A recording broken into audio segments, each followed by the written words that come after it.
जो उचाना के हल्के में है, उस गांव में अपना स्कूल चला रहे श्री सुरेश शर्मा, जो सुबह भ्रमण के लिए जा रहे थे, घूमने के लिए, उनकी कुछ गुंडों ने, अज्ञात गुंडों ने निर्मम हत्या की,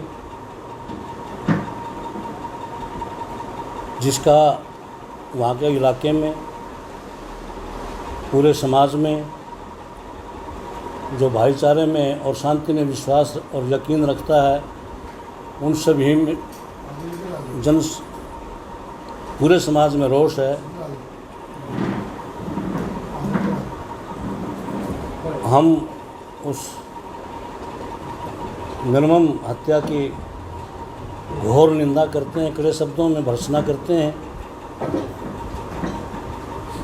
और सरकार से मांग करते हैं, पुलिस प्रशासन से मांग करते हैं कि उन हत्यारों को तुरंत गिरफ्तार किया जाए और कड़ी से कड़ी सज़ा जो कानून में प्रावधान है वो सज़ा दी जाए, क्योंकि उनकी मनसा बड़ी घातक है। इससे पहले 2.5-3 साल पहले उनका बड़ा लड़का जो नेकीराम कॉलेज में पढ़ता था रोहतक में, उसकी हत्या की गई थी और ये मास्टर जी अपने पुत्र के हत्यारों के मौके के गवाह थे। उन सभी गवाहों और सबूतों को, साक्ष्यों को नष्ट करने के लिए ये जघन्य कृत्य किया गया है।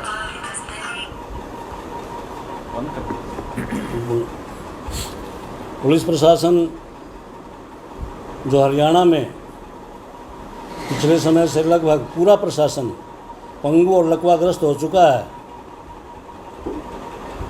वो जागे और अपने जो उनका दायित्व है अपराधियों को तुरंत गिरफ्तार करे, ताकि पीड़ित परिवार को, हालांकि ये अपूर्णीय क्षति है, उनके जाने से वो क्षति पूरी नहीं हो सकती, लेकिन कुछ कानून पर विश्वास आए, लोगों का विश्वास जगे कि हरियाणा में कानून का राज है। और इसके साथ साथ मैं सियाराम शास्त्री, प्रधान जिला ब्राह्मण सभा जींद और पूरा ब्राह्मण समाज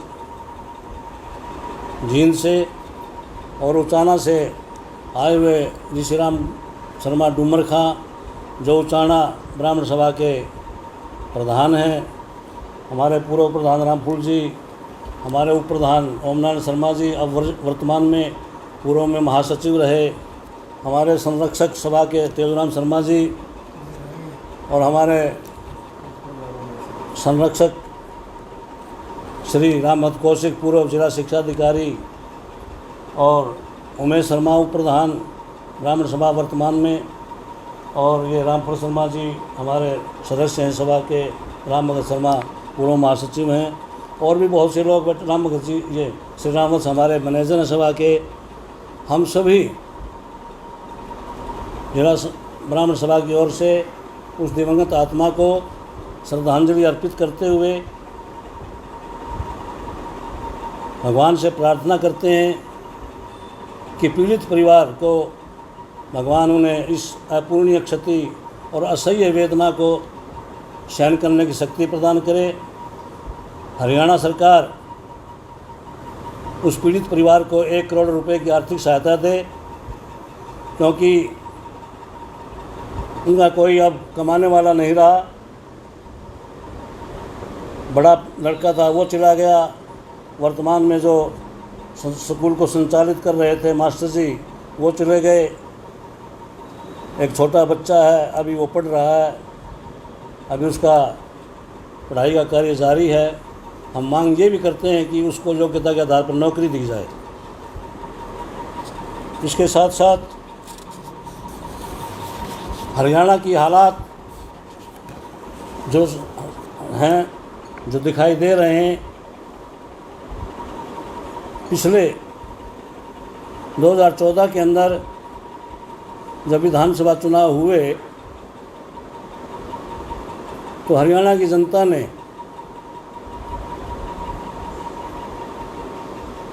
क्राइम, करप्शन, कालाबाजारी और कुशासन जो कांग्रेस के समय था, उनसे निजात पाने के लिए ख़ास तौर पर ब्राह्मण समाज जो परंपरागत कांग्रेस का वोट रहा है, उसने बीजेपी को अपनाया था। एक परिवर्तन लाने के लिए प्रांत में परिवर्तन आएगा, कुशासन का खात्मा होगा, करप्शन और दूसरे जो गलत कार्य हो रहे थे कांग्रेस के समय, अनदेखी की जा रही थी ब्राह्मण समाज की, नौकरियों में भाई भतीजावाद और क्षेत्रवाद चल रहा था, इन सब से दुखी होकर के उपेक्षित समाज ने बीजेपी का दामन थामा और 2014 के अंदर बीजेपी के जिस नेता के नेतृत्व में जो योग्य था, कुशल है, सक्षम है, अनुभवी है,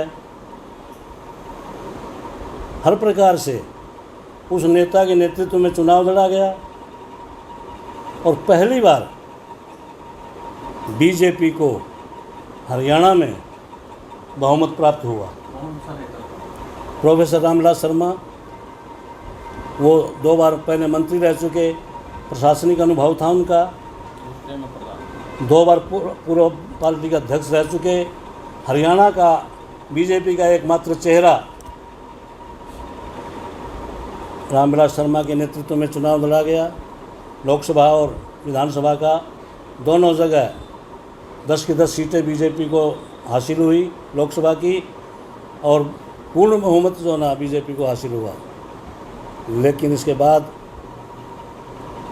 वर्तमान हरियाणा सरकार माननीय मुख्यमंत्री मनोहर लाल खट्टर को अनुभवहीन, अयोग्य, अकुशल और अक्षम, कमज़ोर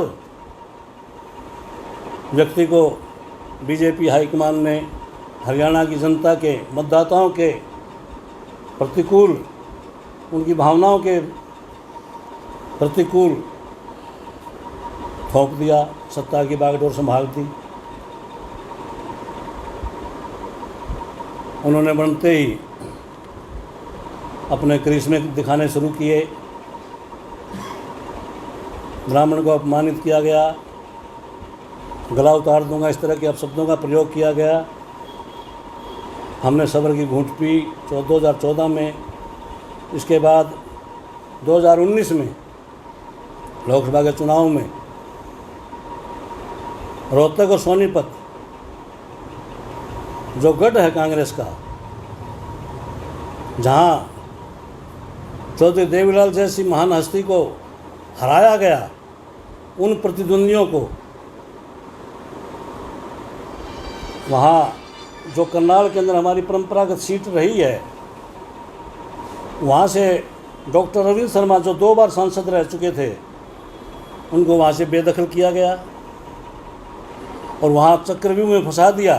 रोहतक में पता नहीं क्या मानसिकता थी, लेकिन उस योद्धा ने उस चक्रव्यूह को भेदा और वहाँ से उस अप्रत्यक्ष रूप से या प्रत्यक्ष रूप से उस हुड्डा साहब को, जो 10 साल पूर्व मुख्यमंत्री रहे हैं और जिन्होंने चौधरी देवीलाल को शिकस्त दी है रोहतक के अंदर, और यहाँ सोनीपत में उन्हीं के पुत्र को रोहतक में और पिता को सोनीपत में, दोनों को शिकस्त दी रमेश चंद्र कौशिक ने सोनीपत से और डॉक्टर रविंद्र शर्मा ने रोहतक से। दोनों सीट बीजेपी की झोली में डाल दी। हक बनता था उनका केंद्रीय मंत्रिमंडल में लेने का, और यह आश्वासन दिया गया था रोहतक की चुनाव प्रचार में। पढ़े लिखे हैं, अनुभवी हैं, डॉक्टर हैं, 4 बार 4थी बार सांसद बने हैं, क्यों क्यों उपेक्षा की गई? ब्राह्मण समाज को अनदेखा कांग्रेस कर रही थी और ब्राह्मण समाज को पूर्ण रूप से अनदेखा ये वर्तमान खट्टर सरकार कर रही है। खट्टर सरकार हमारे प्रशासनिक स्तर पर, राजनीतिक स्तर पर हमारे को बिल्कुल अनदेखा किया जा रहा है। मंशा क्या लग रही है सरकार की? मंशा ब्राह्मणों को बैकफुट में ले जाने की मंशा है। ब्राह्मण जो है हमेशा, देखिए मैं एक बीच में बात एक और कहूँगा कि ब्राह्मण बहुत खुले दिल का व्यक्ति रहा है। ब्राह्मण कभी संकीर्णतावाद में नहीं फंसा। ब्राह्मण ने हमेशा सबको साथ लेकर के चलने की जो ना क्षमता ब्राह्मण में है। वसुधाय कुटुंबकम, सारे संसार को अपना परिवार मानने वाला ब्राह्मण, ये उद्घोष किसने किया? ब्राह्मण समाज ने किया। एक टाइम पे तो आप भी प्रचारक रहे हो, आज ऐसा क्या हो गया एकदम से? अयम निजय परोवेति गणना लघु चेतसाम, आपके उचित समय पर दूंगा जवाब आपका भी। उदाचरिता नाम तो वसुधैव कुटुंबकम, ये नारा जो होना, ये उद्घोष ये ब्राह्मण समाज का है। सर्वे भवन्तु सुखिनः, सर्वे सन्तु निरामया, सर्वे भद्राणि पश्यन्तु माँ कस्य दुख भाग भवेत्। सब सुखी हों, सब निरोग हों, सबका कल्याण हो, कोई भी किसी प्रकार को दुख का भागी ना बने, ये कामना हमारी रही है। विश्व का कल्याण हो, इस प्रकार की कामना रखने वाले ब्राह्मण समाज की अनदेखी। लेकिन कोई ये ना समझे कि ब्राह्मण समाज कमज़ोर है। पानी कितना ही सरल हो, लेकिन जब वो बहाव में चलता है ना, तो बड़े बड़े पत्थरों को, बड़े बड़ी शिलाओं को ध्वस्त कर देता है। और आज इस असफल विफल खट्टर सरकार के अंदर जो असामाजिक तत्व हैं, जो अराजकतावादी हैं, वो खुले खेल रहे हैं। सरकार का कोई नियंत्रण नहीं है। प्रशासन लकवाग्रस्त हो चुका है। सरकार का इकबाल खत्म हो गया है। सरकार की इच्छा शक्ति खत्म हो चुकी है। कहाँ जाएं? लेकिन विकल्प हर चीज़ का है। हमने भी विकल्प चुना है और समय आने पर उस विकल्प का खुलासा भी होगा। आज हरियाणा सरकार राजनीतिक स्तर पर, प्रशासनिक स्तर पर हमारी अनदेखी कर रही है। हमारे प्रशासनिक अधिकारियों को खुले लाइन लगाया जा रहा है। राजनीतिक स्तर पर हमें कमज़ोर किया जा रहा है। और आप सामने देख ही रहे हैं, अभी तक वो खटखड़ की घटना तो हम भूले भी नहीं थे। एक ये नई घटना अलीपुरा की, गुंडा तत्वों ने जो है ना, उस होनहार नौजवान अध्यापक को, जो शिक्षाविद था, शिक्षा जैसे पवित्र कार्य में लगा हुआ था, उसको जो ना ख़त्म करने का काम किया। हौसले बुलंद हैं, गुंडा तत्वों के हौसले बुलंद हैं, असामाजिक तत्वों के हौसले बुलंद हैं। गांधी, आपने कहा कि हम विकल्प की ओर देखें, तो फिलहाल ये माना जाए कि ब्राह्मण समाज आज बीजेपी से दूर हो चुका है। ब्राह्मण समाज वर्तमान बीजेपी की कार्यशैली को देखते हुए निराशा में है, हताश है। क्योंकि जिन पर तकिया था मेरा, वही पत्ते हवा देने लगे। जिन पर जो ना, जिनको अपने बड़े नाज के साथ उनको सत्ता दी थी, और वही सत्ता में आने के बाद आज हमारे को हे दृष्टि से देखते हैं। हमें कमज़ोर किया जा रहा है। हर मोर्चे पर खट्टर सरकार विफल है, किसी भी क्षेत्र में। मतलब सरकार से नाराजगी है या मुख्यमंत्री से नाराजगी है? मुख्यमंत्री से नाराज़गी है, मुख्यमंत्री कार्यशैली से नाराज़गी है। पार्टी तो कोई ऐसी वो नहीं, लेकिन खट्टर सरकार, खट्टर की मुख्यमंत्री खट्टर की जो कार्यशैली है, जो दब्बूपन है, इस दब्बूपन से जो ना हमें नाराज़गी है। दबंगई लोग आज भी जो ना खुलेआम चल रहे हैं। कोई किसी प्रकार की जो ना उन पर अंकुश नहीं है, निरंकुश हो चुका है यहाँ का शासन। प्रधान जी, पिछले कुछ समय में, पिछले 2 साल 3 साल 1.5 साल सरकार को 1.5 साल सिर्फ एक आप अलीपुरा और खटखड़ वाली घटना तो जो आपके केंद्र में रही है उसको छोड़ के और क्या बदला है? मतलब 7 साल की सरकार में ये 2 घटनाएं हुई हैं, बाकी क्या बदला है कि मतलब जिसमें आज आपको ये बात कहनी पड़ रही है? ये 2 घटनाएं तो आपके जींद के आसपास में हुई हैं। आप पूरे हरियाणा में उठाकर देखें, रोज़ राहजनी, डाकाजनी, लूट, फिरौती, आपके अखबार भरे पड़े हैं। कब तक धैर्य रखें? कब तक हम जो ना अपने आप को ये समझें कि हम सुरक्षित हैं? आज असुरक्षा का माहौल है। इस असुरक्षा के माहौल में अब लोग जो ना विकल्प तलाशने की ओर जुटे हुए हैं, सोच रहे हैं। अब ठगा सा महसूस कर रहा है हरियाणा का मतदाता। ब्राह्मण समाज जो है ना अपने आप को जो है ना महसूस कर रहा है कि बहुत गलती की, और अब पश्चाताप के कड़वे फल हमें चखने पड़ रहे हैं। तो प्रधान जी, इसमें आपका जींद की सभा है या और भी कहीं पूरे प्रदेश में कहीं और से भी आवाज़ उठ रही है? हमारा पूरे प्रदेश से संपर्क है। पूरा प्रदेश इस मुहिम में जो है ना अब है। पूरे प्रदेश का रोष है ये। पूरा प्रदेश आक्रोशित है, और समय समय पर जो है ना अब वो उनका आक्रोश, उनका रोष वो आपके सामने उजागर होगा। और यहाँ आज हमने यहाँ से शुरुआत की है, क्योंकि ये तात्कालिक घटना है। ये यहीं हुई है, इसमें अलीपुरा में। और 2-4 महीने पहले एक दबाव में आकर के एक महिला ने आत्महत्या की थी। इसी तरह से एक ललित खेड़ा के अंदर आक्रमण हुआ है बैठे हुए नौजवानों पर। ललित खेड़ा के अंदर उनकी बड़ी मुश्किल से एफ आई दर्ज कराना होता ना बड़ा मुश्किल काम हो गया है। जैसे कि कोई नौकरी मांग रहे हैं, FIR दर्ज कराना ही इतना मतलब एक पापड़ बेलने वाली बात हो गई है। ललित खेड़ा में हुआ, खोखरी के अंदर हुआ, कहाँ नहीं है।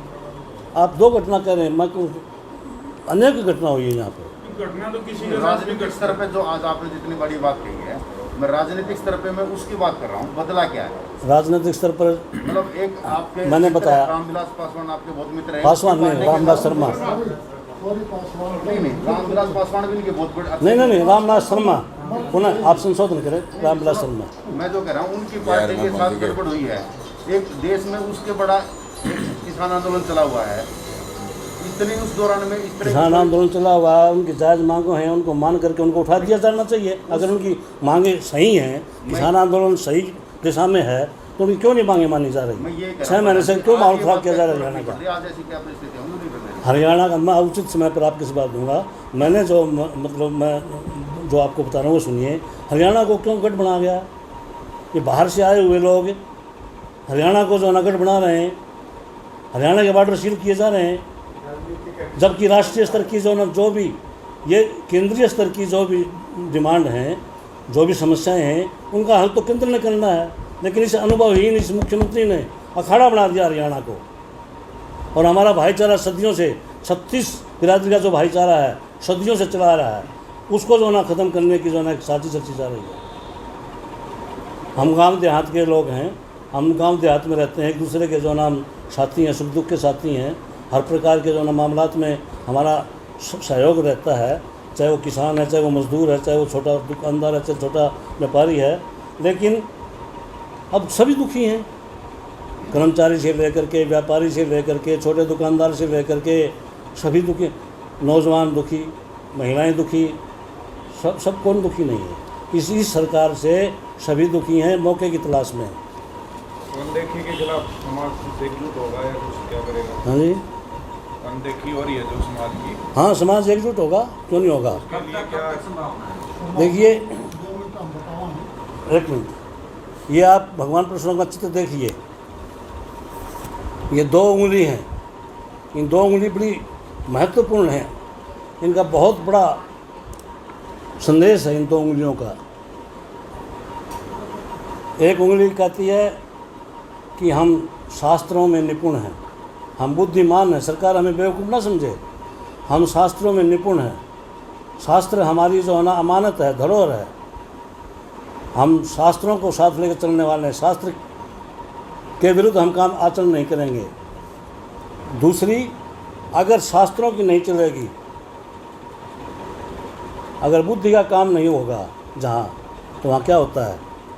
वहाँ मजबूरी में फिर शस्त्र उठाना पड़ता है। प्रधान जी, आपने 2 तीन नेताओं की बात अग्रतः चतुरो वेदा, ये चारों वेद हमारे सामने हैं। पृष्ठतः सहस्रम धनु, पीछे हमारे तीर धनुष भरा हुआ है। इदम ब्राह्मण इदम क्षात्रम शापादपि सरादपि, हम जो है ब्राह्मण समाज जो है ना कोई कमज़ोर समाज नहीं है, ये विकल्प की हैसियत रखता है। हमने कांग्रेस का विकल्प बीजेपी दिया और बीजेपी के लिए भी जो ना हमारे पास विकल्प चुन लेगा समय सब कुछ जो ना। तो ये माना जाए कि ब्राह्मणों ने भाजपा सरकार के खिलाफ शस्त्र उठा लिए हैं। हाँ, अगर ये उठा लिए हैं, जब ये अपने आप में सुधार नहीं करेंगे, कोई अपने आप में कोई किसी प्रकार हमारी जो ब्राह्मण समाज की जो अनदेखी की जा रही इसको बंद नहीं करेंगे, सभी को समान लेकर के साथ में लेकर चलेंगे, तो वो दूसरा विषय है। लेकिन अगर ये इसी प्रकार इस कुंभकर्ण नींद सोती रही है सरकार, कुंभकर्ण तो 6 महीने में जाया करता था, ये तो 7 साल से सोई हुई है। प्रधान जी, मैं ये कह रहा था कि आपने 2-3 नेताओं के नाम लिए, पंडित रामविलास शर्मा हैं, अरविंद शर्मा हैं, कौशिक जी हैं, मतलब इनकी बात सियाराम शास्त्री क्यों रखनी पड़ रही है, ये क्यों नहीं रख रहे आप? मैं ब्राह्मण सभा का प्रधान हूँ, समाज की मेरे पास जिम्मेवारी है, मैं एक जिम्मेदारी की हैसियत से जो मैं बात रख रहा हूँ। पेट में दर्द मेरा तो दवाई तो मैंने भी लेनी पड़ेगी। हाँ, तो जिसको दर्द होगा वही दवाई लेगा। मुझे दर्द है इस बात का, मुझे दर्द है। अनदेखी है, पूरे समाज की अनदेखी है कि ये तो 2 लोकसभा चुनाव 2 ही लड़ेंगे ना, 2 ही सांसद बनेंगे, वहाँ ज़्यादा तो बनने से रहे। 2 में से जो ना दोनों ने कैसा कारनामा किया, बीजेपी की झोली में डाला है उनको, जहाँ की कोई उनको प्रत्याशी नहीं मिल रहा था, वो आपो की स्थिति में थी बीजेपी, उसको 2 जो ना योद्धाओं ने वहाँ जो ना दिया, और अनुभवी हैं दोनों, नए नहीं हैं, इसकी तरह तो नौसिखिए नहीं है, पहली बार MLA बना, पहली बार मुख्यमंत्री बना दिया, वो तो अनुभवी हैं, उनकी पकड़ है समाज में और सबको साथ लेकर चलने वाले हैं। डॉक्टर अरविंद शर्मा सोनीपत से सांसद बने, सोनीपत में जो ना सब निर्दलीय बने, सभी पूरे समाज ने उनको बनाया। पार्टी 101 साल पुरानी कांग्रेस पार्टी को के प्रधान को जो ना हरा करके वो बने, उनका एक कारनामे करिश्मे उनको भुला सकते हो आप? कोई भुला सकता हो उनके कारनामे करिश्मे को? डॉक्टर साहब ने निर्दलीय लोकसभा का चुनाव लड़ना, वो अगला चुनाव शिवसेना में हार भी गए, शिवसेना में हार गए थे। ये तो चलो लोकतंत्र में राजनीति का चलता रहता है। शिवसेना नहीं, सोनीपत से शिवसेना में हार जीत तो लोकतंत्र में चलती रहती है चुनाव में। आपको क्या लगता है? हम नेगेटिव नकारात्मक हम बात नहीं देखते, हम सकारात्मक सोच रखते हैं। आपको क्या मुख्यमंत्री आप सारी बीजेपी की सारी नकारात्मक ही देख रहे हैं उसकी एक आप अब हमारे साथ तो नकारात्मक सोच है उसकी नहीं। जब परिवार का मुख्य मतलब गलत होगा, परिवार क्या करेगा? प्रधान जी, आपको क्या लगता है, आपने कभी हरियाणा में ब्राह्मणों की अनदेखी हो रही है, आपको क्या लगता है कि जो सांसद हैं, जो बीजेपी में ब्राह्मण समाज के विधायक हैं, उनको पार्टी से अलग हो जाना चाहिए समाज की? देखो, ये राजनीतिक मसला है, ये वो सोचेंगे। आपका सुझाव क्या है? आपका मैं सामाजिक व्यक्ति हूँ, लेकिन समाज में रहते हुए मैं ये ज़रूर देख रहा हूँ कि मैंने भी वोट किया उनको, मैंने भी इस पार्टी की सेवा की है।